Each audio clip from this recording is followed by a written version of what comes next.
the president has got no moral authority to take action against any minister when he is a first president in the country to be subjected to an impeachment. Umongameli Cyril Ramaphosa umgxothile kwisikhundla sakhe umphathiswa wophuhliso loluntu uSisisi Tolashe endaweni yakhe watyumba uSindisiwe Chikunga njengomphathiswa obambeleyo kwesi sikhundla.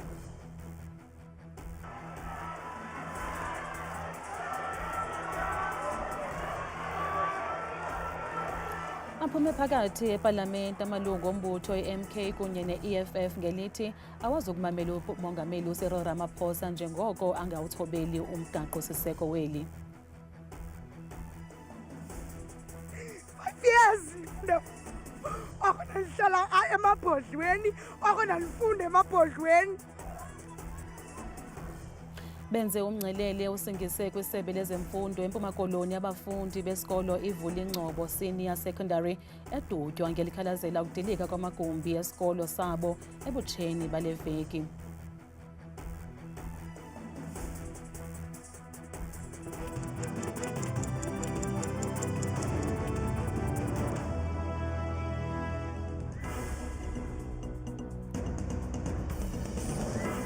Singolondaba benu siniphathele eziteketeke ukanti ndiziphaka noPhumza Sikhumba noyitoliki yolwimi lwezandla molweni ekhaya. Ugxothiwe umphathiswa wophuhliso loluntu uSisisi Tolashe oku kuza emva kwezityholo eziliqela nebezithende kumaphephandaba nalapho bekusithiwa lo kaTolashe wayehlawula umntu oncedisa kwikhaya lakhe esebenzisa imali yabarhafi kwaye wanikwa nezithuthi inkampani evelisa izithuthi eChina nebekumele ukuba zisetyenziselwa liphiko lamanina le-ANC kwaye oku zange akubhengeze epalamente. We could not investigate ourselves. Therefore, we needed an independent body.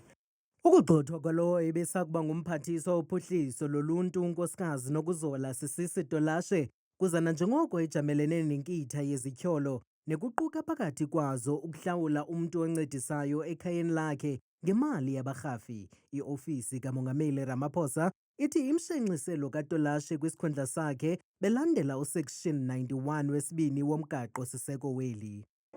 Well, it's a constitutional prerogative of the president to hire and remove ministers, and so he's felt it's appropriate following a number of issues that have since surfaced and following his own engagement with the minister. Ukanti inyathelo likamongameli lokunika uTolashe uphumaphele liqhwatyelwe izandla yeminye imibutho, eminye iligxekile kwangaxeshanye elinyathelo. This is not a win for me, it's not a win for the Democratic Alliance or any political party. This is a win for the most vulnerable people in South Africa. Minister Tolashe's department continuously lets the most vulnerable down in our country. Look, the president has got no moral authority to take action against any minister when he is a first president in the country to be subjected to an impeachment. Usihlalo wekomiti yasepalamente ejongene nemiba yesebe lezophuhliso loluntu waleke ngelithi esisigqibo sikamongameli sihambe ngenyawo lonwabo kodwa siyancumisa. The decision by the president for intervening in a situation that has just taken so long with so many things coming through. The portfolio committee has been seized with not doing the work of the portfolio committee, although we tried to actually make sure that the statutory work that we have to do is done. Umphathiswa ojongene nabasetyhini, ulutsha nabakhubazekileyo uSindisiwe Chikunga uza kube exhuzula imikhala kwisebe lezophuhliso loluntu engena ezihlangwini zikaTolashe. Iqela le-EFF nele-MK Party aphume phakathi epalamente ngaphambi kokuba umongameli uCyril Ramaphosa aphendule imibuzo kwindlu yowiso-mthetho ngale njikalanga. La maqela ayitshaye isaqhuma ngethuba exambulisana nosomlomo wepalamente unkosikazi Thoko Didiza esithi akasoze amamele umongameli uCyril Ramaphosa ngelithi usaphule isifungo sakhe ze wanyasha nomgaqo-siseko weli kulandela isigwebo senkundla yomgaqo-siseko sakutshanje ngokuphathelene nebholo lasephalaphala. Honorable members, Protecting a constitutional honorable delinquent, member, honorable someone member, who could be a criminal. honorable Uqhawukile uJing abantwana bedlala eParlamente namhlanje kancinci nje phambi kokuba uMongameli Cyril Ramaphosa aphendule imibuzo. Wonke ke lo mbhodamo uqale ngethuba iqela le-EFF lifaka isiphakamiso sokuba alisoze limamele umntu ongawuhloniphiyo umgaqo-siseko weli. For that, we respect this house. Yes. We therefore cannot sit here and listen to someone who does not respect the Constitution. So I want to register that to you. Iqela le-ATM nalo lizeka mzekweni ngelithi usomlomo weParlamente makaqale axelele abemi beli ngamanyathelo aza kuthathwa yiParlamente ngokuphathelene nesigwebo senkundla yomgaqo-siseko sakutshanje ngomba wefama kamongameli Phalaphala. It cannot be that as the House is sitting, you do not take into confidence South Africans about this step that has never happened in our country, whereby a president is impeached. Siyakucela mama, asifuna ufane nomama uNqakula uye kwi-podcast after this organization ukulahlele phansi. Take your seat. Uphose umrhaji wangenelela ke usomlomo weParlamente ngelithi olu suku lwanamhlanje ayilo lokuxoxa ngomba wePhalaphala, koko lusuku lokuba umongameli aphendule imibuzo ebeyibizelwe eParlamente, hayi umba wePhalaphala. I've listened to your request and I've indicated that that does not arise. The motion that the member wants to bring will be brought here appropriately. She knows that. Kulapho ke amalungu MK Party ne-EFF aye ayinyevulela iParlamente aphuma phakathi. Thank you.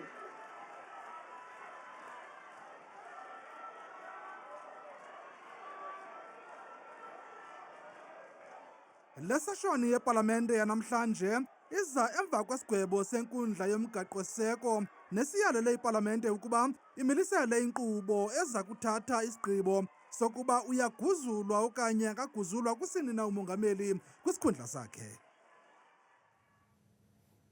Inkundla ephakamileyo yaseMgungundlovu KwaZulu-Natal igwebe ngelithi maliqhube ngaphandle kolibaziseko ityala lentengo yezixhobo nelibandakanya owayesakuba ngumongameli weli umnumzana uJacob Zuma kunye nenkampani yaseFrance iThales. Le nkundla ithi eli tyala lingaqhuba nangona kufakwa izicelo zokubhena kwesi sigwebo sayo. Kungoku nje eli tyala liza kuhlala kunyaka ozayo ngomhla wokuqala kuFebruwari. I am unable to point to any cognizable harm or grave injustice that might result if the trial proceeds, regardless of pending interlocutory applications. Mr. Zuma and Thales are not without redress. Their right of appeal is protected under Section 316 of the CPA, right with Section 3530 of the Constitution. Ukanti kunye abantu lezotshutshiso lithi liyavuya kakhulu sisigwebo senkundla njengoko kucacile ukuba bekudlalwa nje amaqhinga okulibazisa ukuchotshelwa kweli tyala lentengo yezixhobo. We are thrilled and happy that this has come to this point where the court has ruled that the Stalingrad tactics are not allowed. And then that's very clear that it was what was happening in this particular case. And what we like about it is the fact that it was very clear that the matter will now continue regardless of whether there are any other applications that might come. Therefore, the date that is set for the 1st of February and for 2 terms will be the trial dates. And therefore, we are really excited about it. Ugqirha Nandipha Magudumane ufake umngeni enkundleni yomgaqo-siseko ngokubuyiswa kwakhe eTanzania ngo-2023. uMagudumane ufuna imvume yokubhena kwisigqibo senkundla ephakamileyo yezibheno eyachitha isicelo sakhe sokuba ukubanjwa nokubuyiswa kwakhe kuxelwe njengengekho mthethweni. Kwabanjwa eTanzania ndawonye neqabane lakhe elingumbulali nomdlwenguli uThabo Bester emva kokubaleka kweli kulandela uqhwesha kukaBester entolongweni yaseMangaung eBloemfontein. Lo kaMagudumane ke utyholwa ngokuba ngungqondongqondo owancedisa uBester ekubeni aqhweshe yaye ujongene nothotho lwamatyala aquka ubuqhetseba, urhwaphilizo nokuba ngumqobo endleleni yengalo yomthetho. Namhlanje abafundi kwisikolo samabanga phezulu iVulingcobo Secondary edutywa eMpuma Kapa babambe umngcelele osingise kwisebe lezemfundo nalapho bebekhalazela ukufunda phantsi kweemeko ezinzima nanjengoko amanye amagumbi esisikolo aye adilizwa kutshanje ngomoya obubhudla ngamandla. Emva kokudilika kwala magumbi kuye kwanyanzeleka ke ukuba abantwana bafakwe kumanye amagumbi kwaye oku kukhokele ekubeni baxinane kula magumbi. Ezi zindonga zesikolo iVulingcobo apho abafundi babanga ngelithi bafundela phandle. Abafundi bathi kudala befunda phantsi kweemeko ezimaxongo.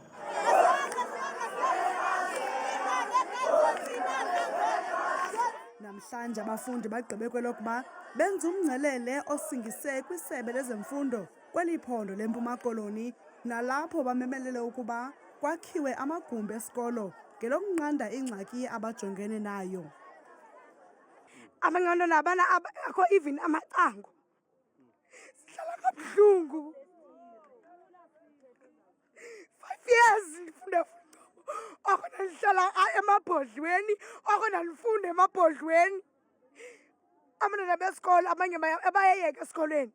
Ipopulation yasesikolweni iyehla because abantwana abakwazi uendurisha into esesikolweni. Asikwazi unyamezela iVulingcobo. Iititshala ziyaresigna because imajor subject zethu asisena teachers. I-syllabus iyahamba siyashiya kwezinye izikolo and kube kusondelene nexesha le-exams. And kuzofika ixesha le-exams ngoku sobhala uJune. Asinazi iklasi zobhalela. Iiklasi zethu zidilikile. Kwiiveki ezipheleleyo bekumoya pha zadilika iklasi. Abazali bathi kudala bethenjiswa ngelithi sizokwakhiwa isikolo kodwa akude kwakhiwe. Akubiwanga phaya. Isikolo sethu sidlakadlaka. Ngexesha babhala i-external. Kwakubaleka inkunzi zedonki zilekana neemazi zedonki. Kwakubaleka amahashe, kuzibhokhwe. Fana ucinge ke mntwana omhle xa unobhalela i-final kwindawo enjengaleyo. Asiyo ndawo enobangela into yoba sonwabe singabazali. Sonwabanga tu singabazali baseChizela. The last meeting we had as a SGB with the department, they have promised us that iVulingcobo is in top list for the schools that are in Amatole East. They are allocated in the budget of 2026 and 2027. So we were expecting after April maybe an action. It's May now, we are not sure what is going to happen. Isebe lezemfundo alifumanekanga ukuze lihlomle kulomba.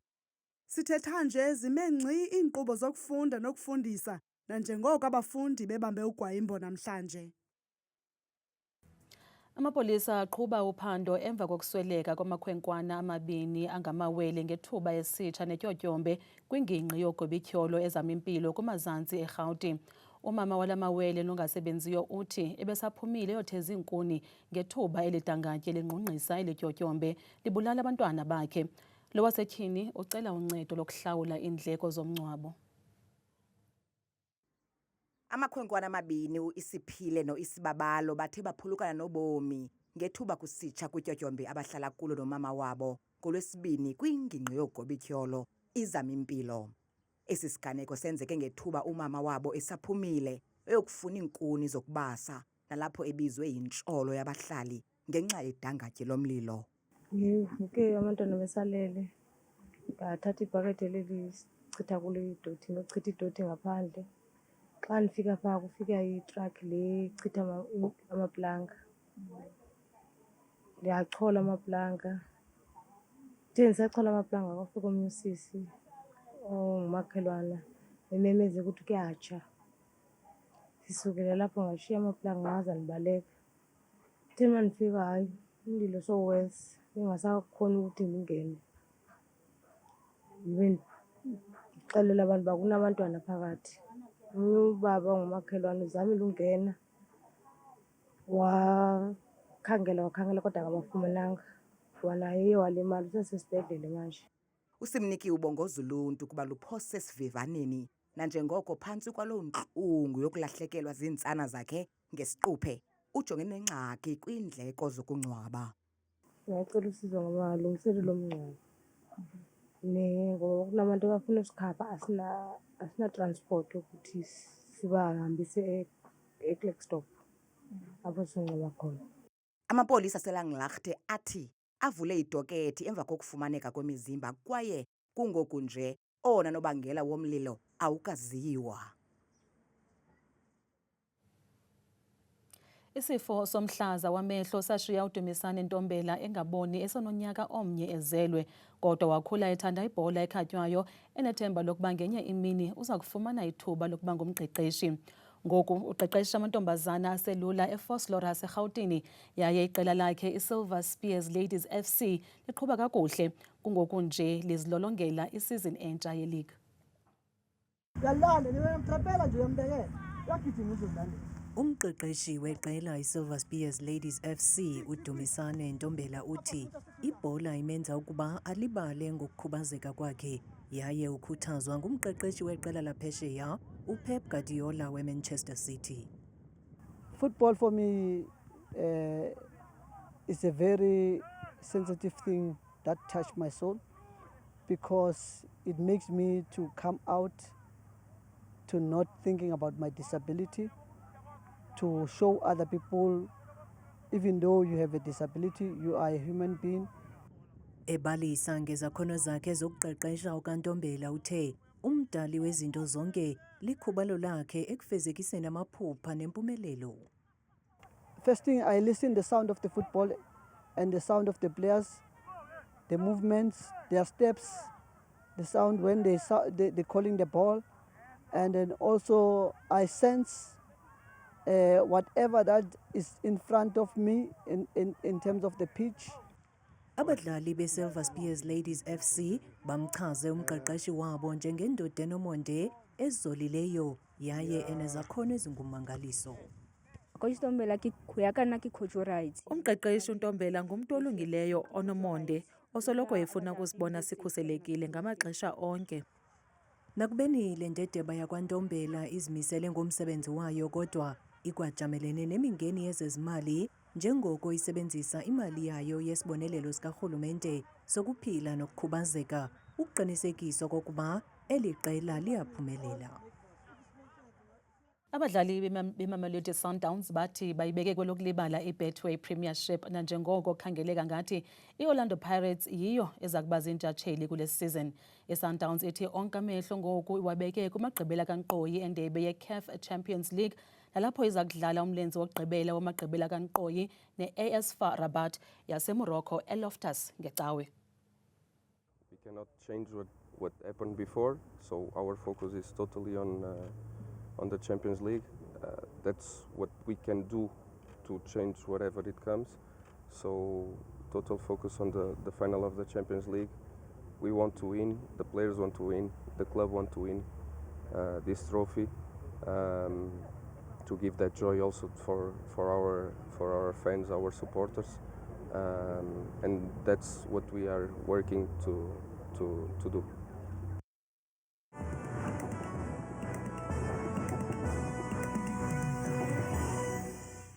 Nkosi kakhulu ke kuwe sithi ukhatshwa ngumamzango ezindabeni. Ndiyakubulisa mbukele ekhaya, ndikwamkele ke deskeni yeMozulu. Mna ke bethini igama, ndikuthabile ke ndiyinzwakazi yabathembu kokubanzi ke masiyiphawule yenjenje.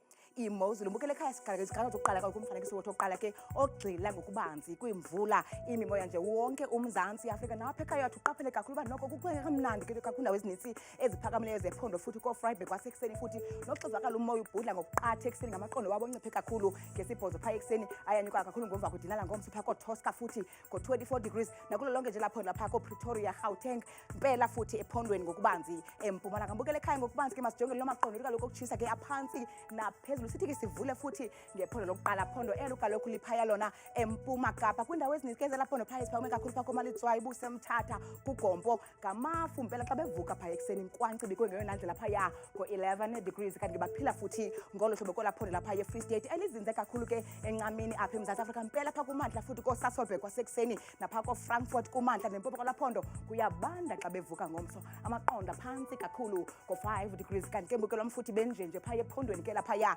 Ntshona Koloni kwindawo ezininzi ke siphakameka kulaphondo phaya ko Beaufort West kwasekuseni Old Swan George naphaya ko Cape Agulhas qaba ngamafu impela ekuseni amaqonda asephansi ngeyona ndlela phaya ko 13 degrees kanti ke mbukelo ekhaya ngokubanzi futhi kwelaphondo lapha eNorthern Cape impela ke kumantla futhi kwelaphondo phaya ko Appington napha ko Priesk ekuseni Diara futhi yiloo nkwankca nengqele phaya kusabanda kakhulu xa bevuka ngomso amaqondo phantsi ku-7 degrees kanti ke futhi nantsi imozulu phaya ephondweni mzontsundu lase-northwest kwezo ndawo ezininzi ezikumazantsi futhi nempuma kwelaphondo phakalo komahikeng kwasekuseni naphaya eKlerksdorp futhi kuyacwenga bevuka phaya ngo-7 degrees kanti ke yenjenje futhi laa mozulu phaya ephondweni ke mbuko lwam laseGauteng kakhulu ke kundlunkulu futhi kooPretoria Bongonsspruit napha kumbindi kwelaphondo phaya eSprings kusavakala kwakhona izithonga zengqele nje yonke lantsasi napha koCarltonville kuyabanda xa bevuka ko-6 degrees bukele ekhaya nyuka nam ngokubanzi siphawuleni bethuna kaloku iphondo ke laphaya koLimpopo mpela kwindawo ezikwintshona futhi namazantsi kwelaphondo phaya koThabazimbi Polokwane kumbindi kwelaphondo phaya ngu-11 degrees napha kumantla futhi Thohoyandou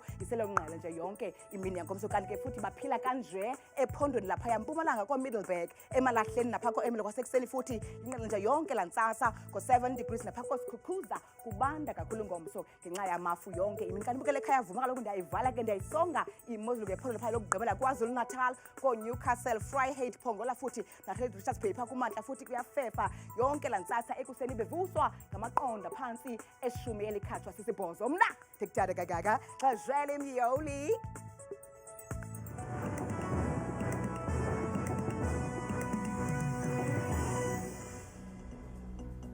Mathongo amnandi.